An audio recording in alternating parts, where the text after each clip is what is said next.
Welcome back to another episode of Pack the Rock Podcast. This is the last one right before the playoffs. But as always, is Liv, Will, Ava, and Nick. And so I want to start off with the big news was Heisman. Travis Hunter winning the Heisman. But Curtis Rourke in the top 10, okay, with some votes. How did you guys feel about it? Was it surprised? Extremely. Yeah. First place votes for a guy that didn't play, the 2 or 3 games. were. Yeah, can we out that? Does that happen? Can they come forward, please? Please. Actually, yeah, we request that just to know. I mean, I thought it was actually super surprising, too, because it was interesting because Cam Ward actually didn't even have that many votes either. And he was, like, all the way in 4th place, I think it was, is what he was. But what do you guys think of Travis Hunter winning the Heisman? Just a little thought. Will I don't. think it's the correct Will decision. don't. I'm not going to say anything else. I don't need to say anything else. I got it right. Ava, how do you feel? I disagree with the results. But that's all I have to say. And Nick. It's the smallest margin between winner and runner-up since 2009, which I think is reflective of how good both Hunter and Ashton Jeanty were this season. Given that Hunter is in a bigger media market, gets a much bigger spotlight than Boise State does, it was pretty obvious after probably week 10 or 11 that he was going to win it. I think it's unfortunate for Ashton Jeanty that he didn't win it, but I thought he handled it with class. The way he, obviously he said, I hope to win it, but congrats to Travis. He handled it with class. And ultimately, I think Ashton Jeanty, he's going to prove people right or wrong with how he performs in the playoff. Because Boise State has that opportunity and Colorado does not. So, I think it's tough. I think it was right, but I also think Jeanty had a very compelling case. But, I'm pulling for Boise State in the playoff, if I'm honest. I want to see Ashton Jeanty go for like 200 yards and break every single record. And the other big news was Cignetti Coach of the Year. So for the people that said it should have went to Oregon head coach because they're undefeated, is that a fair statement? Or is it, in my opinion, right. Damn. That was strong, though. No. What Cignetti did was completely different than everyone and changed the whole culture. But do you guys feel like it was deserved Coach of the Year? Dan Lanning has a bunch of 5 stars, and Oregon has Phil Knight in their back pockets, who's one of the richest people in America. Curt Cignetti did this, yes, with a lot of NIL, but he also did it with a bunch of group of 5 players who nobody thought could perform at this level. Indiana will have very few NFL draft picks relative to Oregon.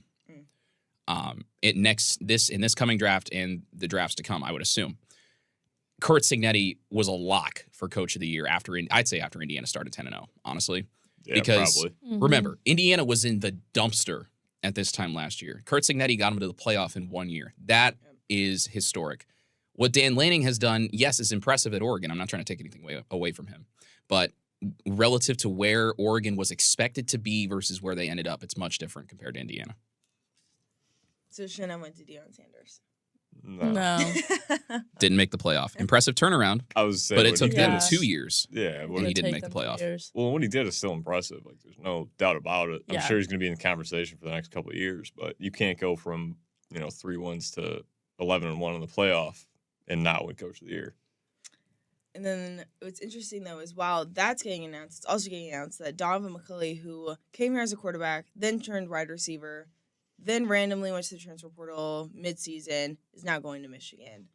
Does that actually even matter? And what did you guys feel about that news, actually? Good for him. Yeah, pretty good response. He's staying in the conference, and he's going to Michigan, which is a good program for the most part. And what he does at Michigan, I don't know. I don't know, but good for him. That's really all I have to say about it. Yeah. And then with him out, you have Sinceri, who's also now leaving, going to UCLA. I was going to say, is it surprising actually how many players and maybe coaches are probably going to leave the program after this year? Or do you feel like it's inevitable that happens? I think the fact that only one has gotten poached is actually what's surprising. I figured it'd be more than that. Obviously, Cignetti's talked about it. These are his guys forever, and he's getting them paid. But most guys want to climb the ladder that are coaches. when you get into coaching, it's like, all right, I don't want to be a position coach for that long. I don't want to be an assistant coach. I want to run my own program. I would assume most of these guys want to do that. So I'm relatively surprised that they didn't climb the ladder like Shanahan didn't and Bryant didn't. I figured one of those two would be gone. But everybody got extended except for Cignetti. Yeah, I think it's a sign of a successful program. If you have teams looking at your assistants and wanting to elevate them and give them more control, that's a good thing, because it means that you're doing something right. So I think Tino Cignetti, he's a really good recruiter. He has really good relationships with lots of high school quarterbacks, lots of prospects. One of whom is Fernando Mendoza, so that could get interesting because you could see Mendoza is obviously Alberto Mendoza's older brother. He's rumored to be targeted by IU in the portal. It'd be interesting to see if Cignetti changes that when he goes to UCLA. But it's just kind of part of the game, Like, it's funny because Kalen DeBoer was really successful in Indiana in 2019, and then he got poached by Fresno State. And then obviously went on to coach Washington and now at Alabama. So it's a sign that you've got smart people in your program, and ultimately it just comes with the territory. And so you just talked about recruiting, Nick, and I think it was also interesting. A lot of new commits, especially on signing day, it was like IU was supposed to commit, signed. But the one thing is there's still not a big QB yet that's kind of broken the news. Is this because it's most likely just going to be Taven Jackson coming up next year?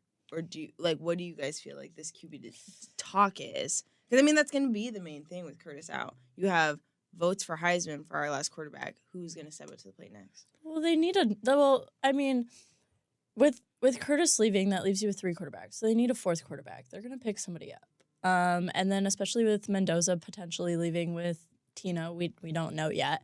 But if he leaves with Tino, then you've only got 2 quarterbacks and you got to fill in 2 quarterback spots. So I think they're going to fill in a quarterback spot eventually. Cignetti has said, I think it was this past Saturday or Sunday, theoretically they were kind of shutting down hosting visits and stuff, that they were going to go quiet to totally just focus on the playoff. Obviously they might still be looking with the portal open. I don't know what they're doing, but I think that you can put Taven in that conversation, but I also think that they are probably looking at other people and for someone else, potentially. Do you feel like Taven would be a strong quarterback, though, going into next year? Or do you think they need to actually look for a starter? Taven is obviously very talented. He's got a lot of raw skill, but I don't know that he's the guy right now. I think you'd like to see him. It's tough because he's been through so many different coaches. Obviously, he started at Tennessee, then comes over under Tom Allen, then that whole staff is gone, and now Tino, the quarterback's coach, will be gone. I wonder. I think he's going to have a chance to compete for it, but I don't know if he's going to end up being the guy. We thought maybe Indiana would try to bring in Miller Moss. He's going to Louisville. We thought maybe Fernando Mendoza might be on Indiana's radar, which I think he still is because Alberto Mendoza, his younger brother, is already here. So Indiana definitely has a chance. And I'd like to see Mendoza, honestly, come to IU because Cal, they were a fun team this year. They were fun. But I think Bo Prabula is going to be in the portal, too, out of Penn State. It could be interesting. I think Indiana's going to have a chance to dip their toes in and get one of those guys.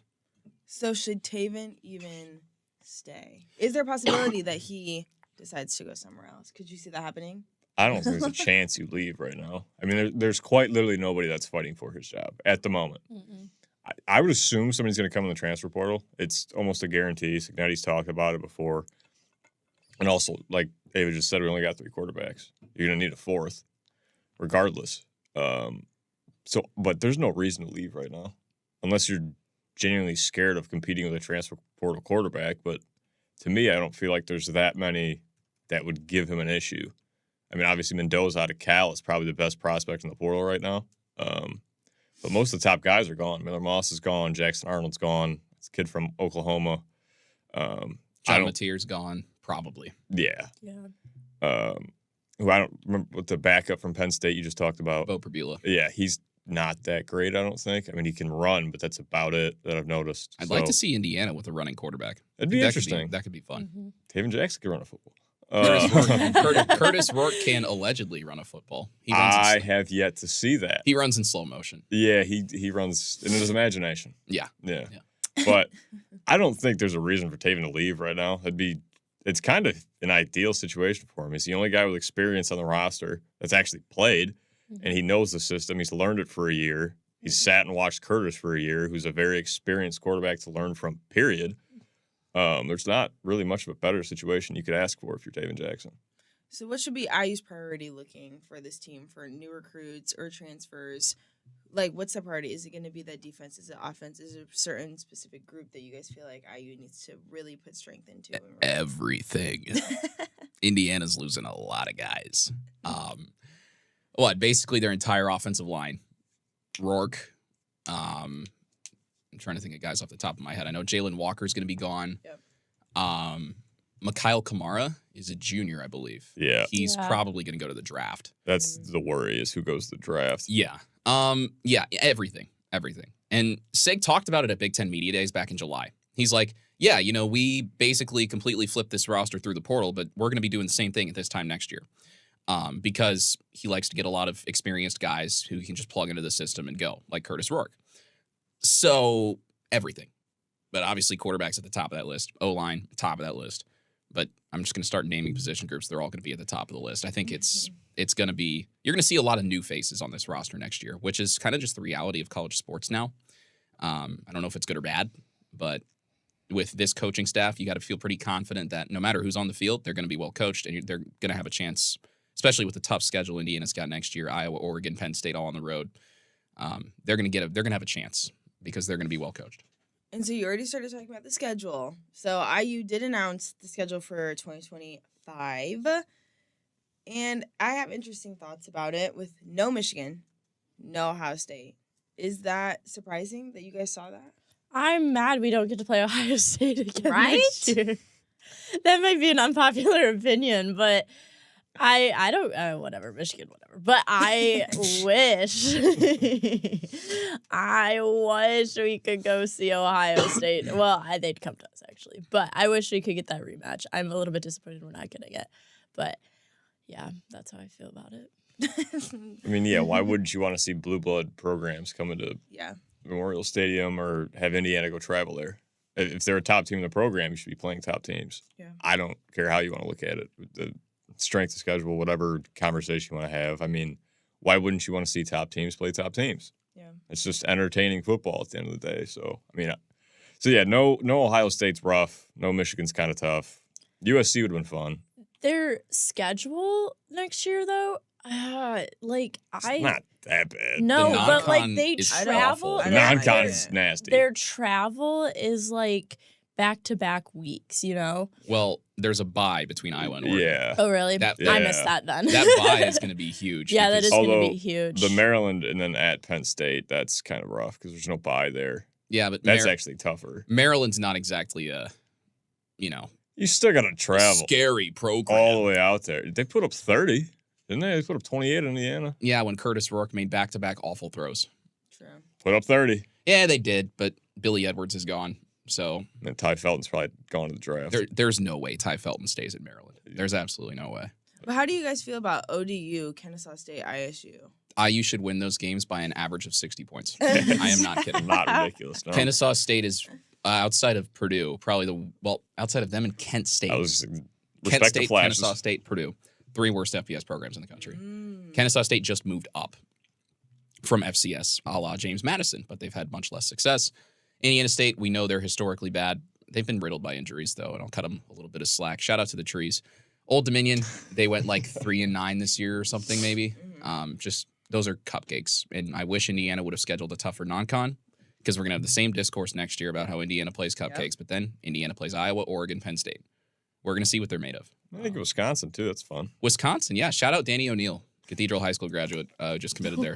Probably will not play. It's a great plug by Rhodey there. Yeah, because they got Billy Edwards Jr. from Maryland as well. So Danny's going to probably be his backup, but shout out to Danny. Won us a state title in 2021. Very cool. It's going to be fun. Oh, sorry, Liv. It's going to be fun. No. I think it'll also be fun to have UCLA come back to Bloomington because you're going to have Tino and his offense running against Indiana's offense. Yeah, that'll be fun. And Advantage Indiana. Advantage Indiana, but yeah, I think that one would be fun too. I'll put that as my fun game for next year.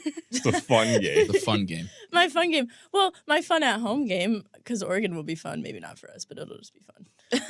So, but then for the people that might not understand, why did IU not play OSU or Michigan? Or vice versa? Why are they not playing IU? Is it just how the schedule panned out? Or do you think there was something behind that? I don't think there's anything behind it. I mean, with how many teams there are now, you got to alternate every other year at this point. It's not like Michigan, Ohio State, where they have to literally play each other every year, or we have to play Purdue every single year.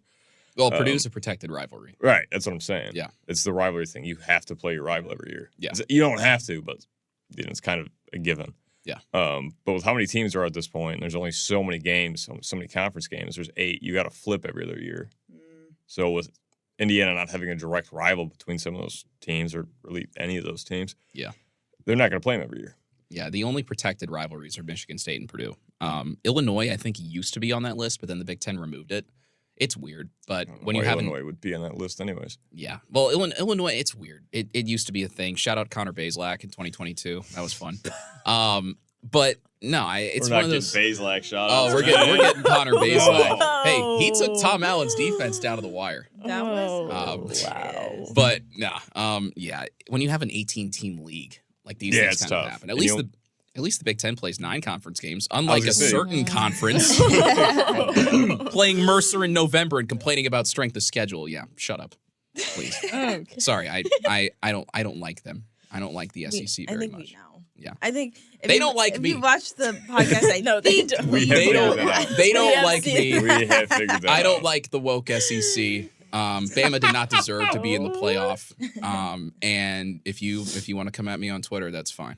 I got the fastest fingers in the West. I think they already did that. Oh, they did. Yeah. What did he? And it was great.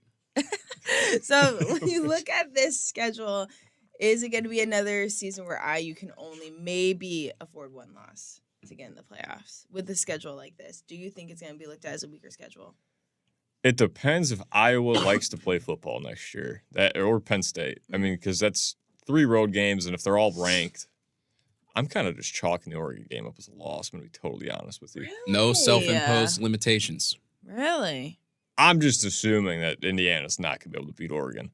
Oregon at Oregon. Yeah, that's very, very tough. That's a tough environment. Especially if they come off a college playoff win. Well, yeah, if Oregon's going to keep rolling no matter what. It's really between how good is Iowa, how good is Penn State, maybe how good is Maryland, you know. Like Nick said, I doubt they're going to be great. But at Penn State and at Iowa, that's kind of going to be the determining factors if people respect Indiana's schedule or not. Because otherwise, if Iowa and Penn State are bad next year by some just unlawful force happens, then it's going to be, you lose to the one ranked team you play and then do the whole thing again. But I doubt it has to be a 1-loss season next year to even consider the playoffs. I would assume you can have 2 losses in that schedule. And those 2 losses are who? Oregon, and then if Penn State's top 10 again, and you could lose to Penn State, but in that case, Iowa would have to be ranked. If you lose to Iowa, they better be very good. There's no way. Iowa's got to be like... Yeah, because they're losing that running back, too, which is kind of tough. Caleb Johnson's very good at football. And Indianapolis native Jay Higgins. I'm not familiar with that kid's name. He's a dog. Caleb Johnson's nice, for sure. Got to beat. I feel like they actually got to beat Iowa, especially if they lose to Penn State. But remember, Indiana gave Penn State all they could handle a year ago. Drew Aller's coming back. Indiana intercepted Drew Aller that game. It was one of 2 picks he threw all year. At football. He's decent. He's got Penn State in the playoff. He does. And he helped Penn State score 35 on Oregon, which very few. That was a Pac-12 game at heart. It was. You can kill the man, but not the idea. Really. And it was the latest kickoff. Yeah, that was. Yeah. That was Pac-12 after dark in Indianapolis. In Indianapolis. Yeah. So to finish off this season, and about to go to the playoffs against Notre Dame. We've already gave our predictions for that, but what do you guys have early predictions for next season for losses and wins? You can say how many losses, you can say the big losses, or you can say a big win they might get. Predictions. Early preseason predictions from us to finish off. Well, I just said I think they're going to lose to Oregon. So, yeah, you did. Well, that was a great start off. I would assume 10-2. That would be my guess because I would assume they lose at Happy Valley too. To be totally honest with you. Okay. So I could see 10-2 for sure. Okay. Ava? I agree 10-2. I think the Oregon one is just, it's going to be tough. That's a tough ask. I mean, yes, they have the bye week, and that helps. But you're in Eugene. It's going to be tough. Dan Lanning and that team are rolling. And then you look at Penn State. That's in November. November games like that, tough. Yep. And if for some reason it became a night game, double, extra, triple, super duper tough. White towels will be flying. Like that environment is just going to be even tougher. So I think that, saying I think 2 losses is pretty fair, actually. I don't really see, Illinois is at home. Yeah, like you guys said, if Iowa decides if they like football next year or not, TBD. I don't know. I don't really see that game being anything insane. And Michigan State's at home, but I don't see Michigan State having another crazy year. UCLA's at home. I 2 loss, I think, is pretty fair. Okay. Come on, Nick. There are no gimmies. Except Kennesaw State and Indiana State. I was ODU is right there. Yeah, I know. I'm not disrespecting the Monarchs. But Monarchs. 10-2, I think, is, I don't know if it's the floor. I think 9-3 is probably the floor. 11-1 the ceiling. The only loss being at Oregon. I mean, Oregon's not going to have Dylan Gabriel. Yeah, that's true. But Dylan Gabriel is also a 76th year senior. And they will have Dylan Thieneman, and Dylan Thieneman will be receiving better coaching than he did at Purdue. Scare me. It's going to be fun to watch him in that secondary. Indiana probably will go. I'll go conservative and say 9-3. Okay. I think they could lose all 3, Oregon, Iowa, and Penn State. I don't know. Iowa plays this weird parody of football that does not involve the forward pass. And it's very strange. It's very, very strange. It's like the same thing every year. Like, for some reason, they kept starting Cade McNamara, and Cade McNamara was awful. But he was their starter until he got hurt, which meant that he was their best option, which is really weird. He's in the portal now. Well, yeah, he's not going to get picked. He'll probably get picked up by, like, Tennessee Catholic Baptist Central Community College. But Indiana probably going to go 9-3. You lose all 3 of those road games. That's the floor. I think 11-1 is the ceiling. Very possible they'll be in the playoff again next year. No self-imposed limitations for Curt Cignetti. So for him, they're probably going to go 12-0. But no, I think 9-3 is safe. Well, for an amazing year with Cignetti with his first season, 11-1. You go to the playoffs. Notre Dame this weekend on Friday. Everyone just cross their fingers. I think we'll all be there, which will be super fun. We're going to be bundled up because it's going to be cold. Give me a snow game, please. That'd be electric. Stop. Give me a snow Electric. game. You want a snow game? Yeah. Yes. I'd go crazy. No. Yes. Hold on. Let's The What is it battle about for- Friday night The prime battle time in for December? Indiana Yeah, on come a Friday night, snow. It's the first round of the CFP. There's a it's the 40% first chance for game snow. of the Oh, it went up? CFP. Yeah, there's a 40% chance. You'll probably have a light It would dusting be at kickoff. good. Very- Light dusting. Well, I hope your guys' snow wishes come true because I definitely don't want snow. But amazing season, an amazing show with Pack the Rock Podcast. And it has always been Liv, Will, Ava, and Nick. We thank you guys so much for watching, and we will see you guys August 30th next season.